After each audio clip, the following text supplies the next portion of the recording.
A continuación, disertará el licenciado Jesús Gonzalo, bajo el tema La dislexia y la escuela. Coordina Dr. Gustavo Avichacra. Va a ser nuestro primer ponente español. Bueno, primero, mil gracias por haber llegado y como dije anteriormente, yo empecé a aprender de vos, de Iñaki, de Dolores y de, bueno, obviamente la madre que ha hecho todo esto posible, ¿no? En muchas partes del mundo, porque no es acá solo, ¿no? Y la verdad, Jesús, orgulloso de estar acá y ojalá, porque sé que hay psicólogos, es decir, vengan a escucharlo porque realmente tiene una gran capacidad, aparte de ser una excelente persona y un gran amigo. Así que bueno, te dejo todo, por favor.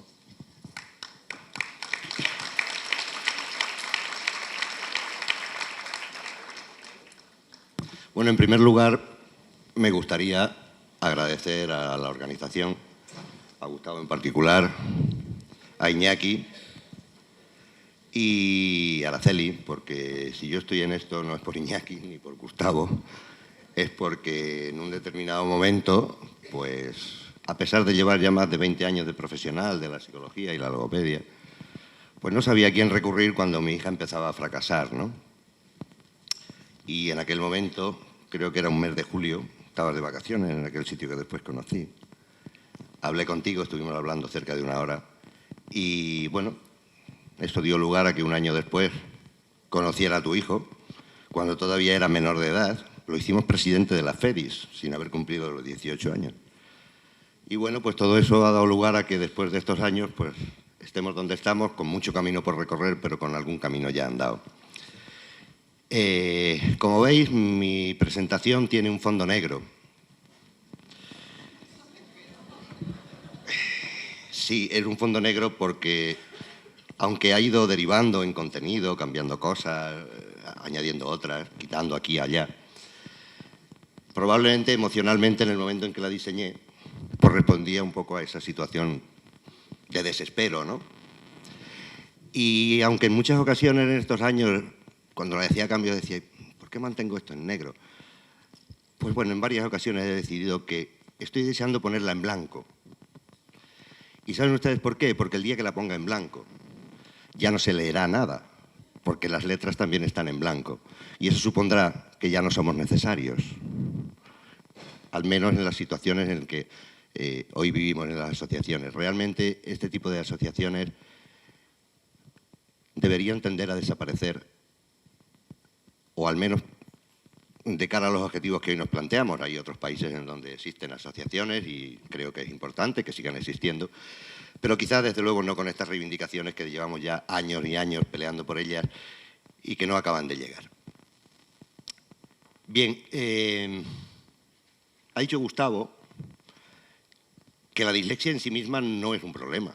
Yo estoy totalmente de acuerdo con él. La dislexia, como ha dicho también el doctor Arroyo, seguramente ha existido siempre, pero hasta que no se generalizó de alguna manera la necesidad de leer, pues bueno, era un problema que estaría ahí, pero que a nadie le interesaba. Cuando la educación no llegaba a mucha gente, pues desde luego el disléxico no llegaba a ser amanuense, seguro que no. Pero bueno, otra gente que no tenía estos problemas, pues era el escribano que escribía para otros.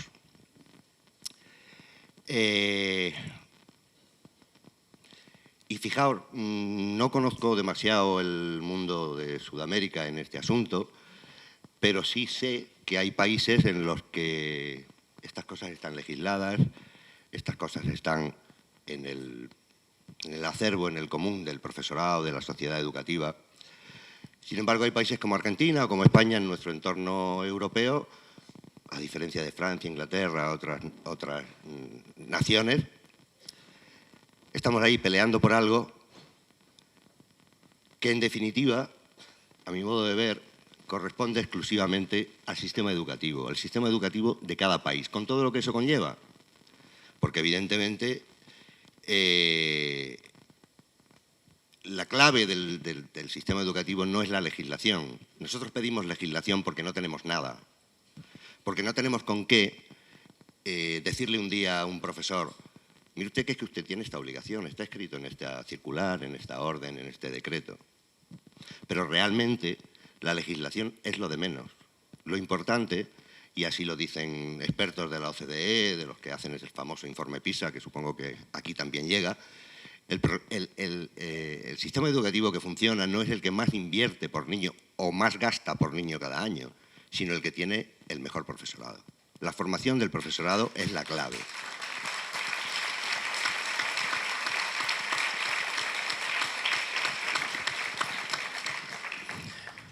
Bien, ya no voy a abundar porque se ha hablado ya de definición, se ha hablado de muchas de estas cosas. Esta es, bueno, pasaremos algunas de las diapositivas más deprisa. Lo único que me interesa destacar de esta primera es que aunque ya exista el DSM-5, que por fin incluye la palabra dislexia y la palabra discalculia en su página 38, pero me gusta esta definición del DSM-4 porque, por lo que se ha comentado hasta aquí, al diagnosticar trastornos del aprendizaje, dice ahí, se diagnostica cuando el rendimiento del individuo en lectura, cálculo o expresión escrita es sustancialmente inferior al esperado por su edad, escolarización y nivel de inteligencia, según indican pruebas normalizadas administradas individualmente. Estoy totalmente de acuerdo con la persona que me ha precedido cuando hablaba del diagnóstico precoz, pero de acuerdo a los manuales internacionales, pues evidentemente también hay que respetar esto. Yo no creo que haya que diagnosticar a los 5 ni a los 6 años. A los 5 o a los 6 años, pues hay que ver que hay dificultades y abordar esas dificultades. Ya veremos luego en qué queda. Si lo llamamos dislexia o si resulta que era algo transitorio, porque también hay dificultades de la lectura que efectivamente se demuestra con el tiempo que son transitorias. Abundaré un poquito en algunas de las cuestiones de esa definición. La dificultad para aprender a leer y escribir al mismo ritmo que sus compañeros de clase. Esto ya se ha dicho, sin causa intelectual, sensorial, emocional, de origen o etiología genética. Fijaos en ese dato, Gabrieli en 2009 habla de un 54-75% de heredabilidad. Y estamos hablando de hablar de herencia en un asunto, al menos en España, estamos todavía en la fase inicial del diagnóstico. Datos de hace un par de años, creo recordar, de valoración final del curso 2011-2012 del propio Ministerio de Educación, hablaba de en torno a unos posibles 80.000 disléxicos en España. Si hacemos caso a las estadísticas y a los números que aquí se han dado y que figuran por muchos sitios, no deberían ser 80.000, deberían ser unos 800.000. Por lo tanto, a la hora de hablar de estudios de heredabilidad, si las cosas están sin diagnosticar, muy probablemente ese factor hereditario estará bastante por encima del 75%. Con características neuromorfológicas específicamente demostradas y, en consecuencia, con una cronicidad permanente. Este es un concepto que subrayo porque, efectivamente, en función de la gravedad, del perfil de gravedad de cada niño, porque ningún niño es igual a otro y entre los disléxicos sucede exactamente lo mismo, hay que tener esto muy claro. Es un problema crónico. Me viene a la cabeza, siempre lo cuento, hace ya afortunadamente unos 4 o 5 años, no he vuelto a escucharlo, pero me llegó una madre diciendo, mira, tengo un niño con 12 años, acabo de hablar hace unos días con el inspector de zona después de mucho pelearme con esto, con lo otro, con lo demás allá, y me ha dicho, no te preocupes, mujer, si eso es de la dislexia, este verano, con unas fichitas de EOS, EOS es una casa comercial de Madrid que se dedica a hacer fichitas, como hoy se hacen apps, y eso se soluciona en un verano. Oiga usted, esto era un inspector de educación. Por lo tanto, ya se ha mencionado aquí, es una condición neurobiológica personal que acompaña al sujeto que la padece durante toda la vida. Es verdad que se puede paliar, se puede mejorar y efectivamente es una necesidad hacer un entrenamiento sistemático y específico del asunto. Bueno, ya se ha comentado todo esto en la aportación del doctor Arroyo, pero bueno, como esta imagen no la han puesto todavía, os la pongo ahí.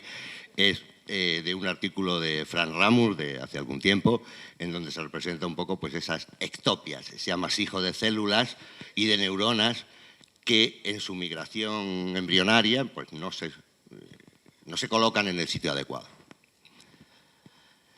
No nos referimos, por tanto, cuando hablamos de dislexia, a otros diagnósticos relacionados con la sintomatología de los problemas de lectura que tienen un carácter madurativo.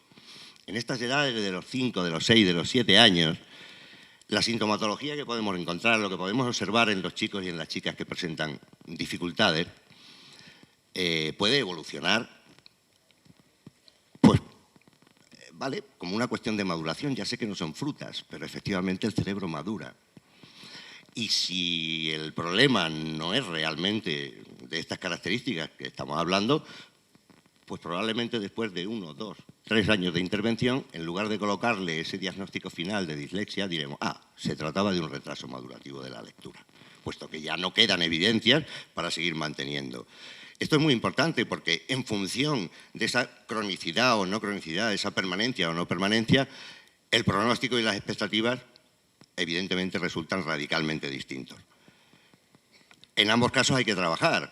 Cuando se plantean actuaciones precoces, como se están haciendo ya en algunos sitios de nuestro país, en edades de infantil, antes de llegar a la primaria, bueno, pues conseguimos, o se acabará consiguiendo, porque son experiencias muy iniciales, se acabará consiguiendo realmente encontrar cuál es esta estadística que siempre manejamos entre el 10 y el 15%.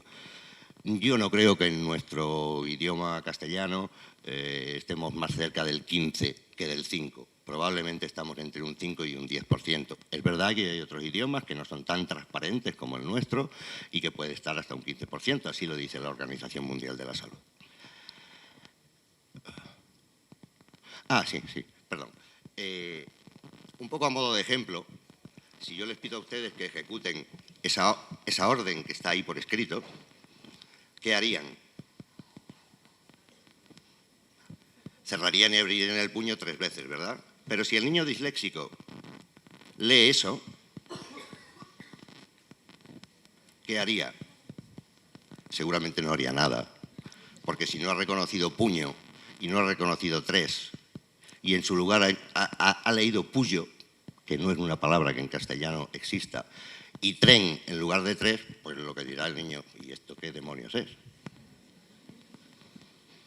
Bien, desde estas características del problema,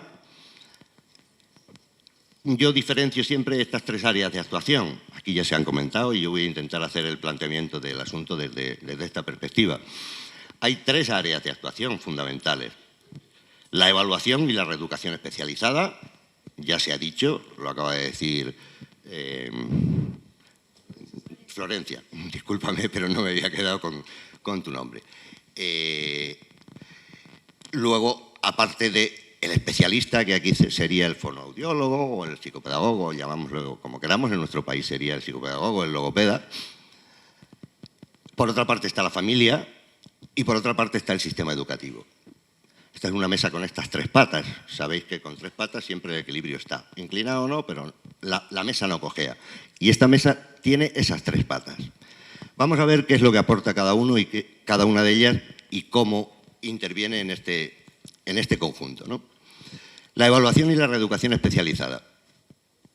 Como digo, en nuestro país es así, es el logopeda el especialista que se encarga de esto. Y como aquí creo, pues hay una serie de servicios de orientación compuestos por psicólogos, pedagogos, logopedas, etc. Son los encargados, evidentemente, de detectar.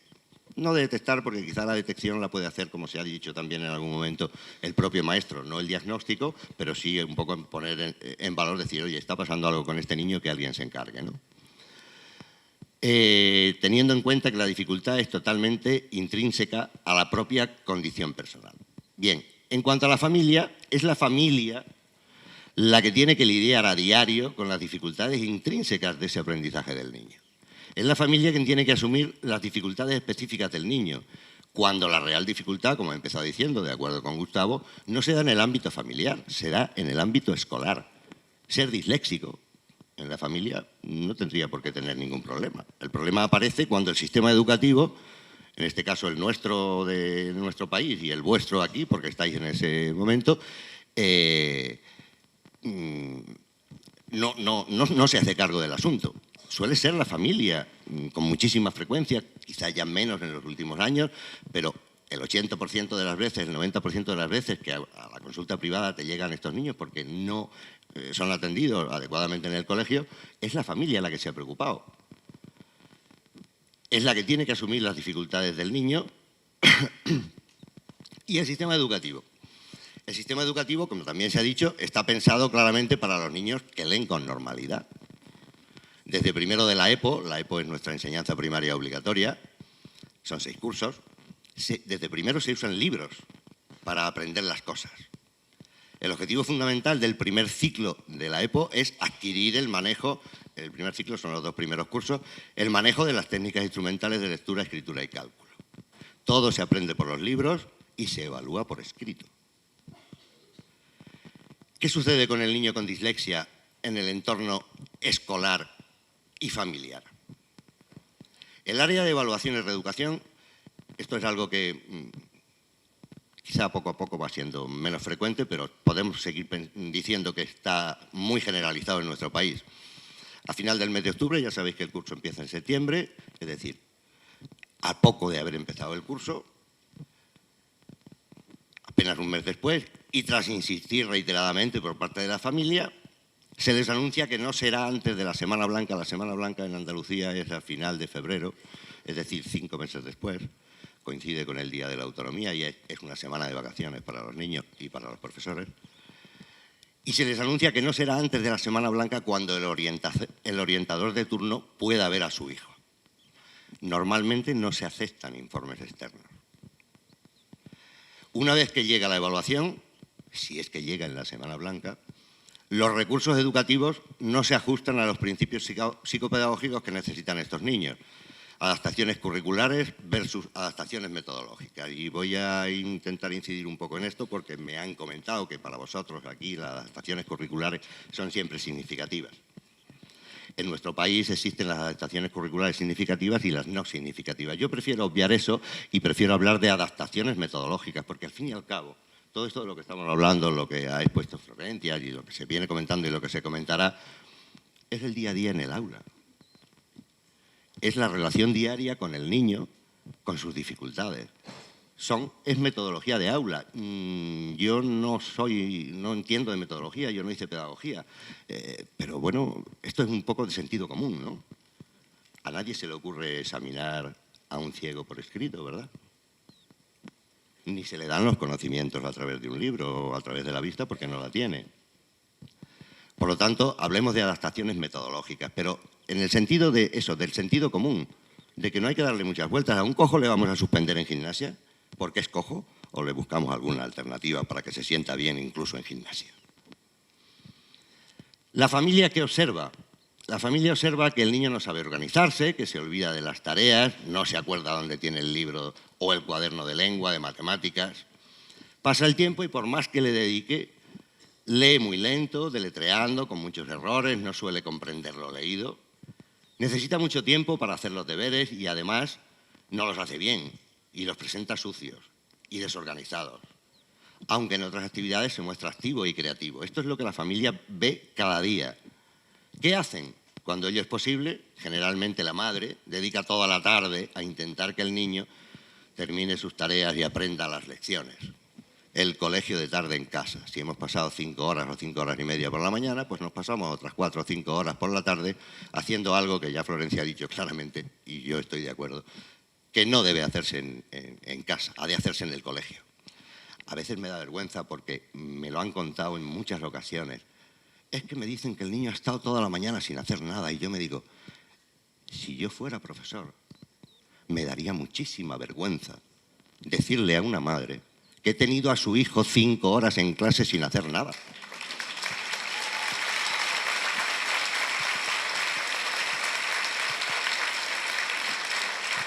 Cuando yo dejaba a mi hija en clase, la dejaba para que esas 5 horas no estuviera dando la coña en casa, y para que además aprendiera algo. O sea, a mí me dicen esto y yo digo, bueno, entonces usted su responsabilidad dónde se ha quedado en estas 5 horas, porque a usted le pagan por esto. Bien, ¿qué más cosas hace la familia? Por supuesto se preocupa, no comprende por qué, no conocen esto, no saben por qué, no tienen por qué tener idea de qué es eso de la dislexia ni de que exista. Sí se dan cuenta de que el niño es listo, pero no aprende de los libros. Demandan al colegio una valoración sobre los problemas de su hijo, ya sabéis, puede demorarse 5 meses o 1 año. Buscan fuera del colegio una respuesta a lo que le pasa al niño. ¿Qué es lo que observa el sistema educativo al respecto de la misma realidad de estos niños con estas características que hemos definido al principio? Pues que es muy vago, que no se entera de nada, que siempre está distraído. Caramba, en algo se tendrá que entretener. Si lo que le está pidiendo no le gusta, no sabe hacerlo, pues en algo se tendrá que entretener. Por eso es distraído. No atiende a las tareas. ¿A qué tipo de tareas? No se concentra. ¿Pero no se concentra con qué? Con el tema del papel y el boli y el lápiz y la copia, y en eso no se concentra. Pero dale una PSP, me parece que se llama, o una Game Boy, es capaz de estarse 2 horas seguidas, que se le va la vista en aquello. Caramba, eso no son problemas de concentración ni de atención, ¿eh?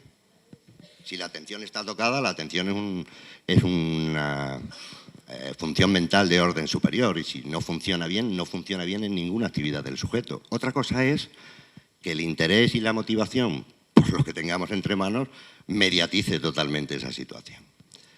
Se distrae con una mosca, es algo inmaduro, es algo inmaduro. No se preocupe, que ya madurará, estamos en primero. Esto lo escuché en persona.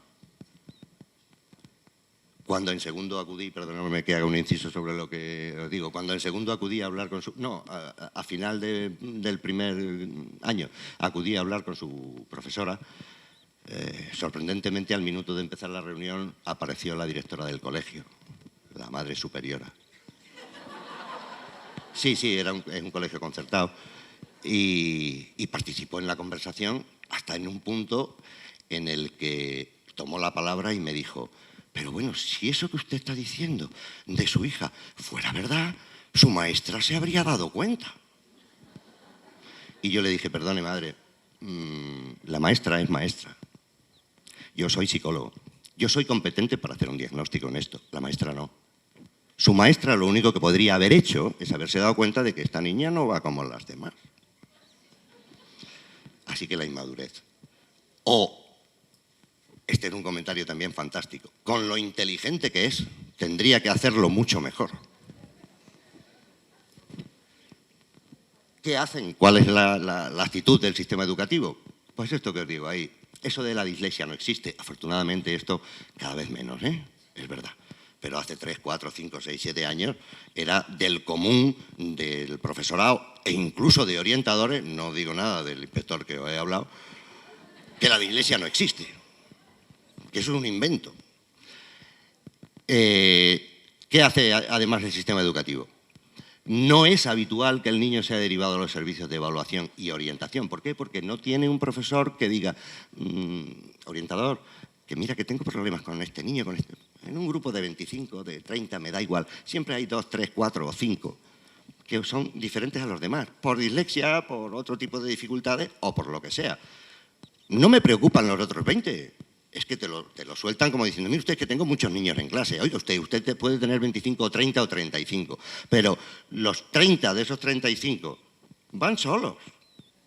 No necesitan que nadie les enseñe a leer porque aprenden entrenando. Ocúpese usted de los otros 5, digo yo. Pero claro, no, es más cómodo hacerlo de la otra manera.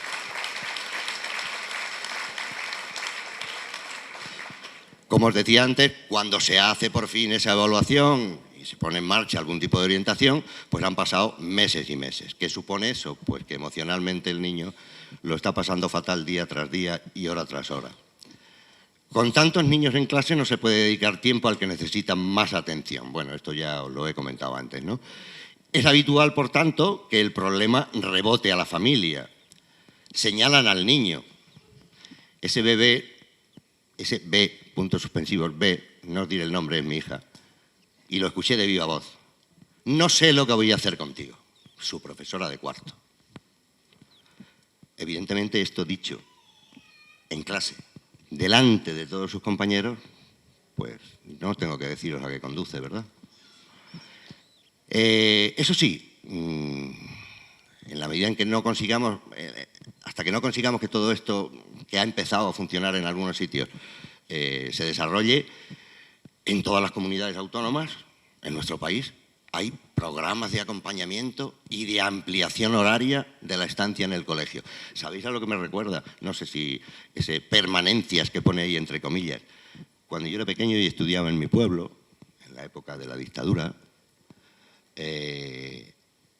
había 1 hora o 2 horas de permanencia en el colegio por la tarde, se llamaban así permanencias, para los torpes, para los que iban peor. Yo ahora miro para atrás, recuerdo a muchos de mis compañeros del pueblo y digo, coño, este era disléxico, este discalcúlico. Y sí, porque es que, sin usar las palabras, era del común decir, es que este para estudiar no vale. Disléxico. Si no vale para estudiar, es disléxico. Este para los números no sirve. Discalcúlico.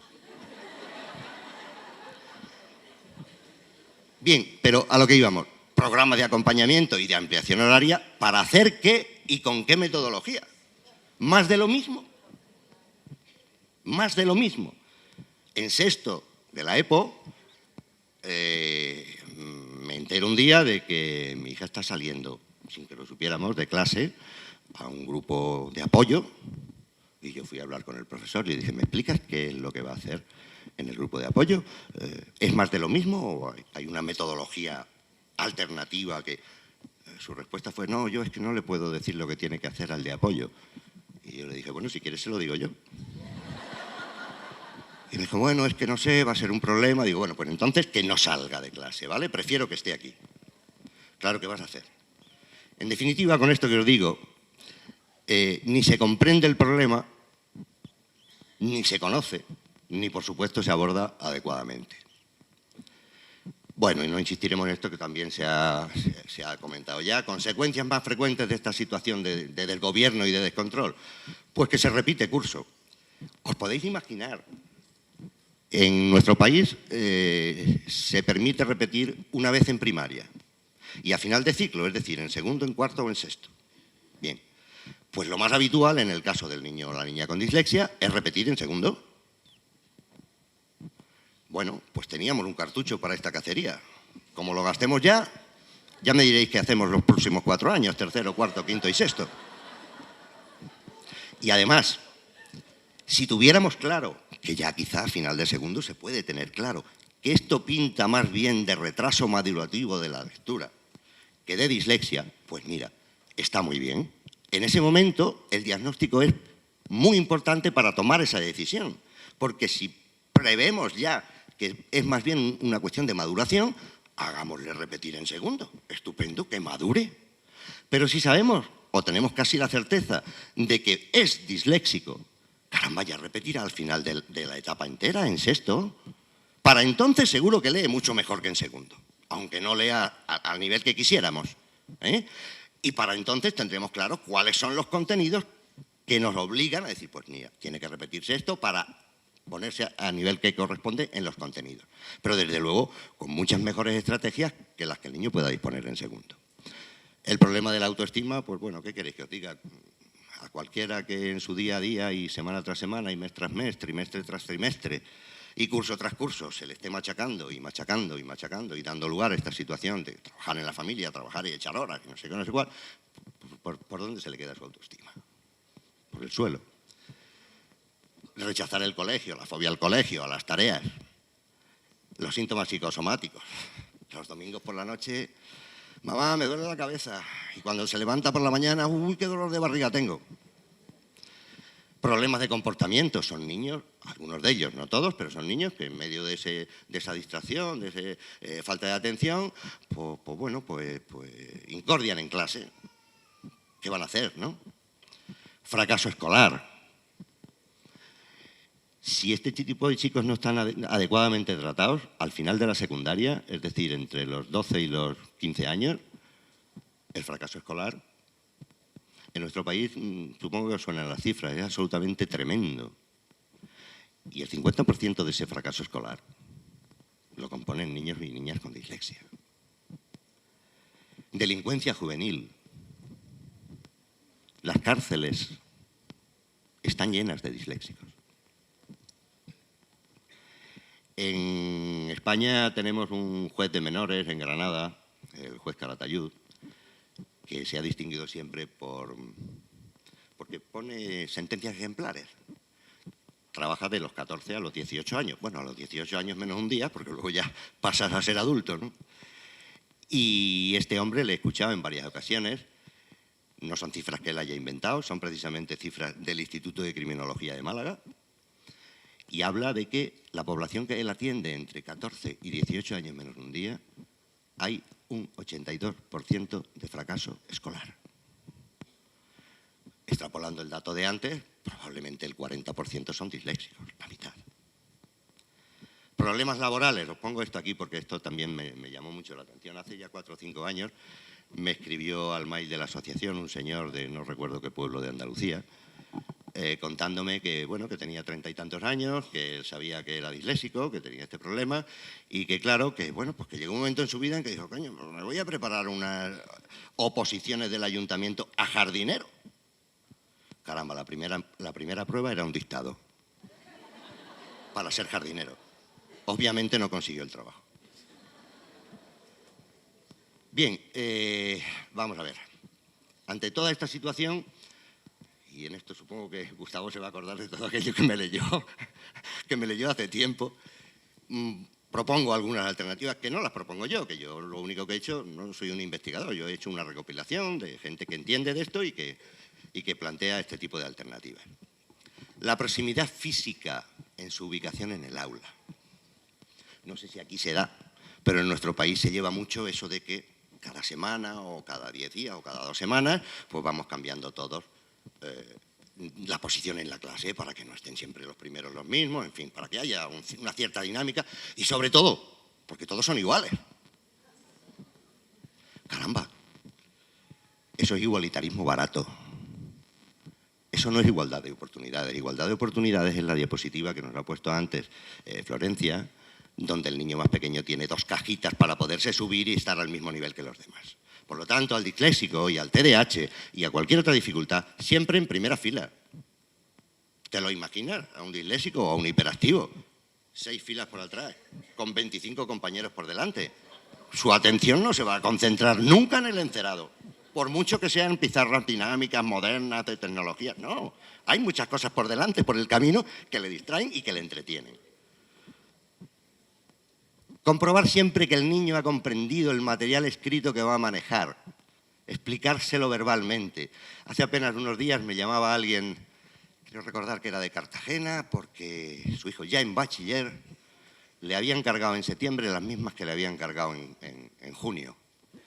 Y hablando con el chico, él contaba, bueno, había tenido un profesor, se había pegado 2 meses estudiando. Bien, pues resulta que él reconocía que es que hubo una pregunta que él no sabía lo que era, pero bueno, tanto cuesta acercarte y decirle, ¿estás comprendiendo lo que lees?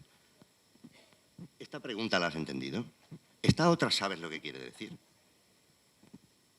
Lo que decía antes del acompañante lector, me ha gustado eso, del acompañante lector. Hoy ya no es necesario, hoy hay programas de ordenador que te leen, no hace falta que nadie esté a tu lado, ¿no? Abundar en la evaluación oral de los conocimientos del niño. Bueno, creo que sobre esto ya se ha hablado también. Al fin y al cabo, vuelvo al mismo ejemplo del ciego. ¿Por qué le vamos a examinar por escrito si sabemos que su capacidad para expresarse por escrito no tiene nada que ver con esa capacidad de expresarse oralmente? Démosle la oportunidad de que nos lo cuente. Hay quien dice, pero es que yo no puedo hacerle diferente a los demás. ¿Cómo le voy a examinar a él oral y a los demás por escrito? Pues mira, es muy fácil. Tú le pones el examen escrito. Y cuando termine el examen, como la mitad de las preguntas te van a llegar en blanco porque no le ha dado tiempo, y dice, fulanito, siéntate un momentito aquí conmigo. A ver, ¿esto que pones aquí está bien explicado? Y se lo lees tú. Porque seguramente cuando tú se lo leas, él dice, uy, eso no lo entiendo bien, eso no es lo que yo quería decir. Y lo que te quede, porque son preguntas que no le ha dado tiempo, pues dale la ocasión de que te responda oralmente, así de simple. Y ya no le haces diferente a los demás, no le haces un examen oral para que termine más pronto. Es que seamos un poco, no sé, insisto, sentido común, ¿no? El niño debe estar informado de cuándo sí y cuándo no leerá en voz alta en clase. Esto, sobre todo en las primeras etapas de primaria, es fundamental. Quizá ya luego en la secundaria no, pero cuando se entrena. Cuando se lee en clase para ser sometido casi al escarnio de los compañeros, porque tú no lo haces igual, caramba, por lo menos avísale con tiempo y dile, mira, este parrafito es el que tú vas a leer mañana. Vamos a darle 2 cajitas para que sea igual que a los demás, si no, no va a haber nada, ¿no? No se le deben dar textos largos para leer. Bueno, también lo ha mencionado, hasta Gustavo ha hablado de este asunto. Bueno, pues muy bien. Efectivamente, a la hora de esas situaciones escolares, pues si habitualmente sus compañeros leen 8 líneas, pues dale 4 líneas a leer, o 3, y ya está. Y además que las conozca y que esté entrenado y que lo haya leído en su casa y que se lo sepa de memoria si hace falta. Pero que quede bien delante de sus compañeros. Demostrarle nuestro interés por él y por sus aprendizajes. Aquí entramos un poco, evidentemente, en lo que ya se ha comentado, que eso de lo emocional. A ver, no nos interesa tanto su problema como que él se encuentre bien, como que él se pueda sentir motivado. Y si no le motivamos nosotros desde fuera, una persona que tiene una dificultad, con la que tiene que lidiar cada día, no la puede evitar, porque de lunes a viernes no puede evitar enfrentarse a esa dificultad. Caramba, habrá algo que valorar en este niño, ¿no? Puede ser importante en según qué actividades que el niño esté rodeado de los compañeros más competentes de la clase. Pues sí, claro que sí. Pero siempre que en esa clase se conozca la dificultad del niño, siempre que todos sus compañeros estén al corriente de lo que sucede, que todos sus compañeros sepan por qué fulanito puede acudir a clase con su portátil y los demás no. Porque si no se les explica, si sus compañeros no encuentran, nadie les ha dicho una razón por la cual se establece esa diferencia entre Rafael y los demás, pues a Rafael se le acabará criticando. Porque viene con un portátil, nosotros no podemos. Caramba, pues es tan sencillo como reunir a la clase en cualquier momento ¿cómo lo llaman? Cuando tienen estas sesiones de tutoría generalizada y explicar qué es lo que hay. Os aseguro que Rafael, una vez que se explicó, al día siguiente era el líder de la clase. Y además de disléxico es Asperger. No exigirle en ortografía. A ver, la dislexia conlleva secuelas a largo plazo y una de ellas van a ser los problemas de ortografía, de más pequeños y de más mayores. Si ya sabemos que eso no es un logro esperable, pues no le exijamos. Además, ¿hoy qué sentido tiene? Si hoy todo el mundo escribimos en el ordenador y el corrector ortográfico te lo hace todo, ¿qué necesidad tienes? Como se ha dicho antes, de la tabla de multiplicar. ¿Qué necesidad tengo de sabérmela? Tengo una calculadora que me lo hace. Hoy cualquier móvil tiene una calculadora. No dejarle nunca corregir él solo un dictado. Él va a ver, no va a identificar sus propios errores.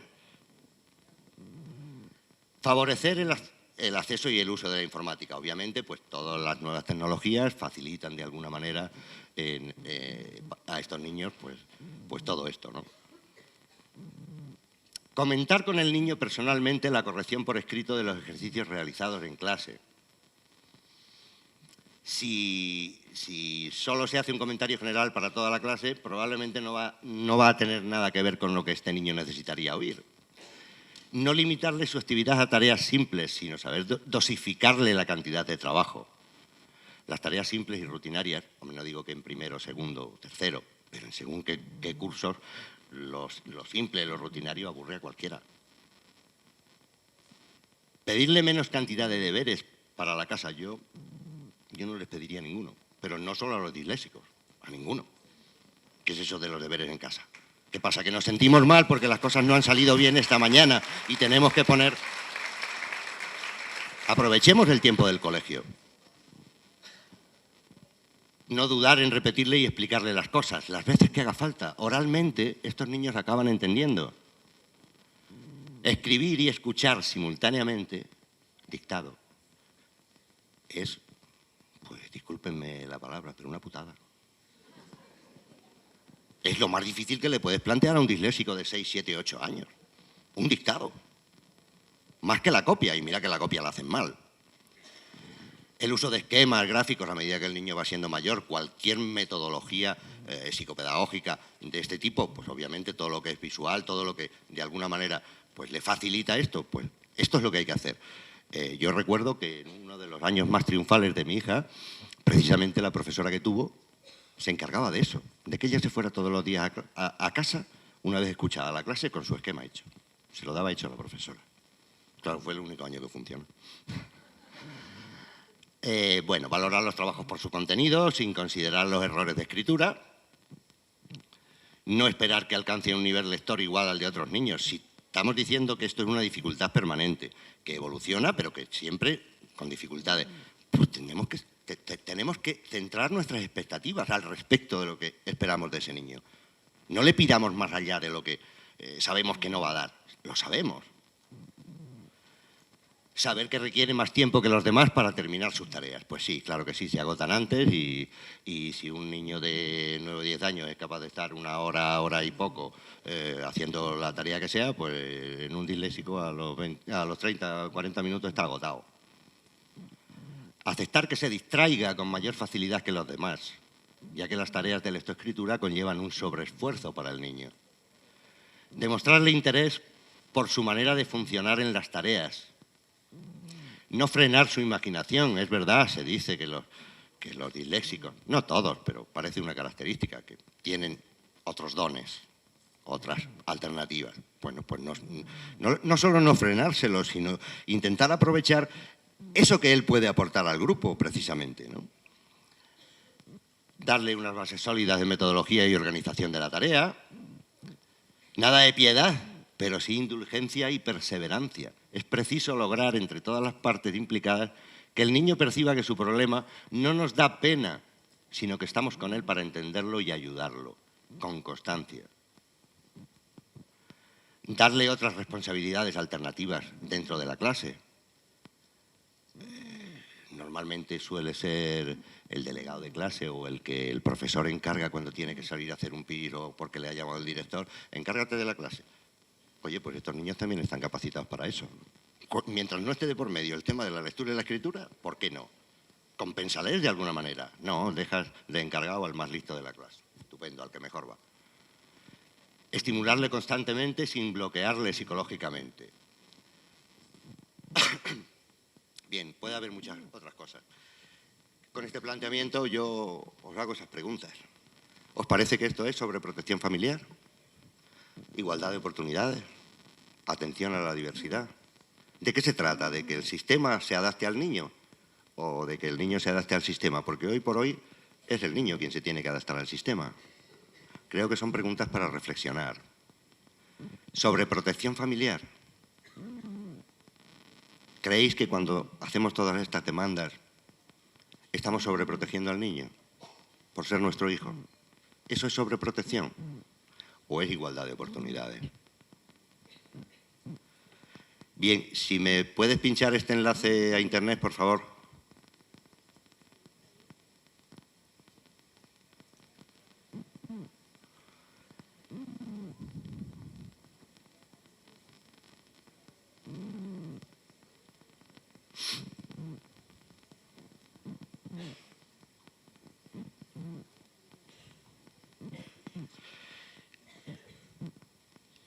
Sí, eso era.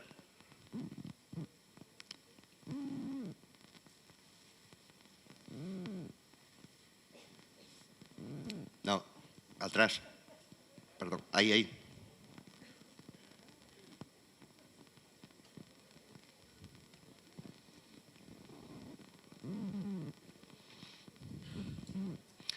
Expándelo y baja un poquito para abajo hasta donde dice la vida de mis folios.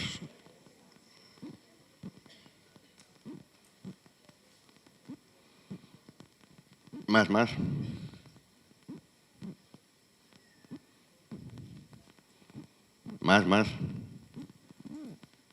A ver, me parece que te lo has pasado. No lo voy a poder leer ni yo, ¿eh? ¿Qué pone ahí?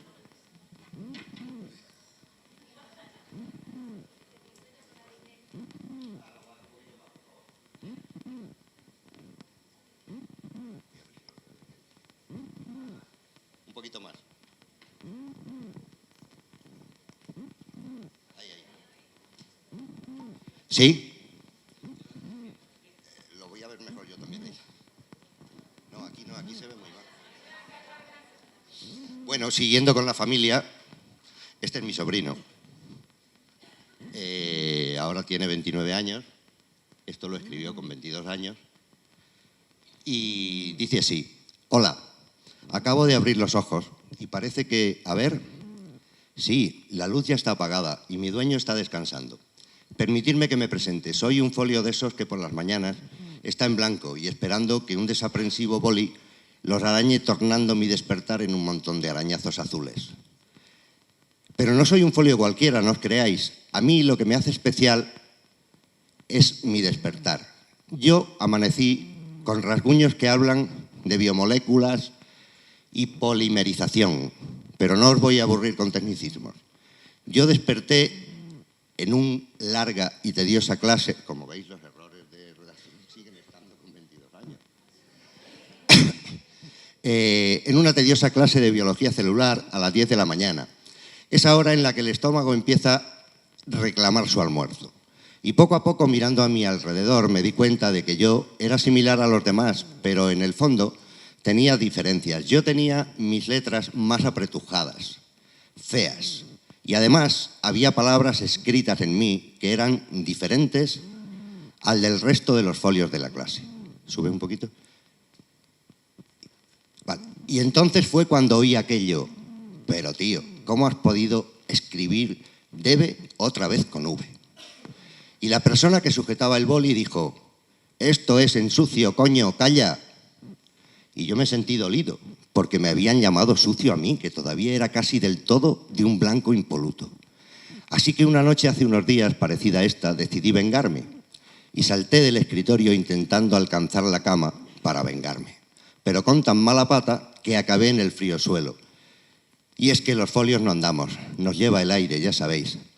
Así que, con mucho frío y solo en el suelo, empecé a ponerme triste y a sentirme perdido hasta que oí aquella cálida voz. ¡Hey! Hola, ¿qué te pasa? ¡Qué cuartilla más bonita! Tenía dibujado un barquito de vela precioso dentro de una botella, como de detergente, muy rara, todo ello muy colorido y bonito, salvo por aquel feo 10 redondeado en boli rojo.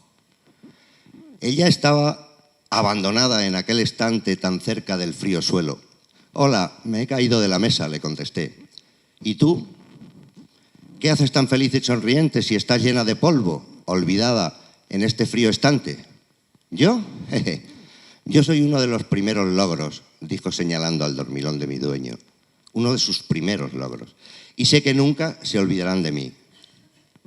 Ella me explicó todo. Me explicó cómo en un día soleado de primavera nació ella y cómo tras mucho esfuerzo, acompañado de muchos cuidado no te salgas de la línea. ¿Subes, por favor? Vale. Ella llegó a ser el primer logro de mi dueño. Sí, sí. La primera vez que él logró que un profesor se fijara en él, y no por lo mal que lo hacía todo, sino para reconocerle. Cuando ella acabó de hablar, toda aquella estantería cobró vida y empezaron a contarme historias de grandes batallas con acusadas derrotas y también con pequeñas pero importantes victorias. Y entonces fue cuando aquel libro habló y todos callaron. Ante su imponente y ronca voz de libro de lengua de segundo de bachillerato. Él es disléxico, dijo. En mi vida había oído esa palabra. Toda mi primera cara estaba llena de nombrajos y tecnicismos que para la mayoría de aquellos libros era algo parecido al chino, pero aquella palabra hizo callar a todos, incluso a mí, de golpe, y sembró el silencio en la habitación, hasta que me atreví a romper el hielo de nuevo. ¿Y qué es eso?, pregunté con mi arrogancia de apunte de tercero de carrera. Entonces me lo contaron. ¡Ay, torpe de mí! Al oír la historia de aquel niño que con los ojos llenos de ilusión y ganas de vivir había estado en logopedas y clases particulares, en vez de correr en el parque, de ese adolescente que sufría porque muchos de sus exámenes bajaban puntos por aquellas 3 palabras, faltas de ortografía. Y entonces lo entendí. ¿Me sube un poquito más ya? Vale, ahí se acaba. Entendí aquel calla que están en sucio que tan mal me hizo sentir. y comencé a sentirme orgulloso de estar junto a él, de acompañarle a las aburridas clases de bioquímica, metabólica, biología celular y tantas otras.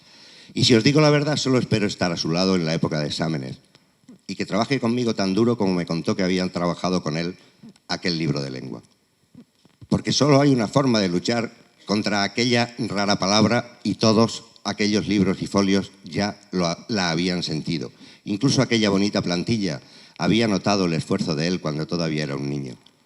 Por eso, aquellos ojos de ilusión, ahora acompañados de barba, siguen necesitando todo mi apoyo.